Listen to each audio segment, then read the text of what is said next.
Saya beralih ke Thomas JUL, Presiden Director Ericsson Indonesia. How long have you been Ericsson in Indonesia? Before we getting a long question. Myself, I've been here a year and a half. Maaf, saya mengerti bahasa Indonesia, tapi saya tidak bicara dengan baik. So I'll answer in English, if that's okay. How long Ericsson have been operation in Indonesia? So Ericsson is a company that's been around for 140 years in the world, and actually for 109 we've been here in Indonesia. So we've actually been present here for almost as long as the company has existed.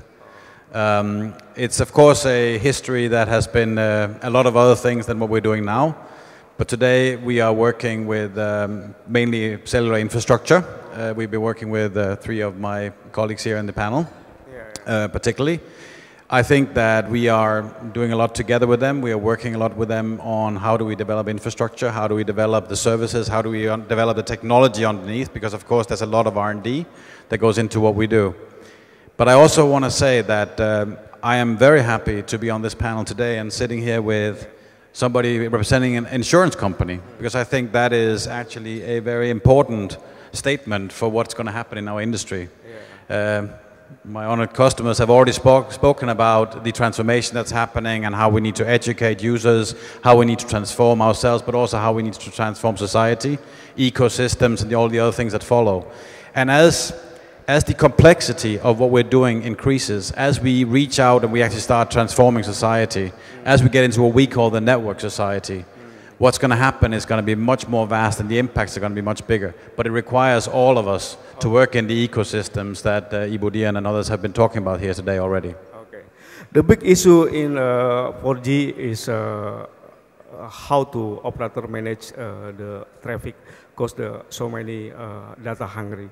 So how can you deliver the best solution to give the best service for operator, particularly in the network performance and then the solution?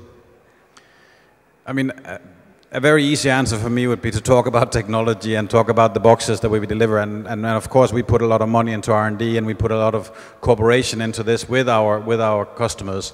I think, again, coming back to it's all about cooperation. The handsets are extremely important in this equation.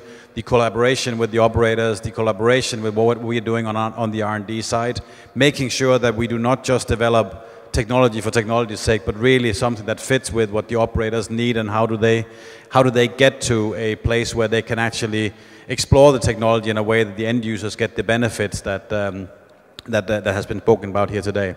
But on top of that, I think that we also need to remember that to transform and to get into these things that have been talked about here today, we really need to understand so many other things. We need to understand other industries.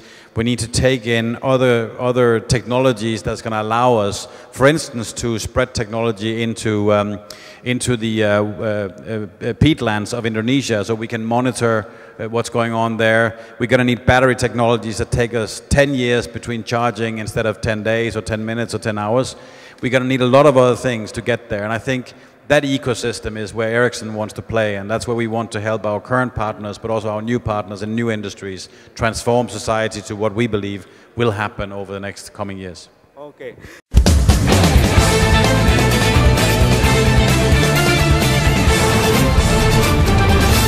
Media ini kan media ke arah lebih ke arah jaringan.